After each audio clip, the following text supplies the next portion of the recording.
ఒక మాట అడుగుతాను. ప్లేట్ నిండా అన్నం పెట్టుకొని అన్నం మొత్తం తినకుండా మధ్యలో ఒక్క ముద్ద మీకు ఇష్టమైన దగ్గర తీసుకొని తిని వెళ్ళిపోతారా? వెళ్ళరే.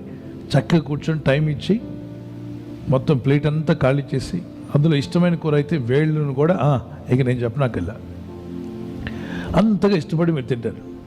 అలాగే బైబిల్ను కూడా దివారాత్రులు యెహోవా ధర్మశాస్త్రం ధ్యానించేవాడు ధన్యుడు. వాక్యాన్ని చదవండి. వాక్యం చదువుతున్నప్పుడు యేసయ్యనే మీరు చదువుతున్నారు. వాక్యం అనగా దేవుడై ఉన్నాడు. ఆత్మమూలంగా కలిగిన ఈ వాక్యాలు చదువుతుండగా ఈ వాక్యాలు రాయించిన పరిశుద్ధాత్మ మీ మీదకి వస్తాడు.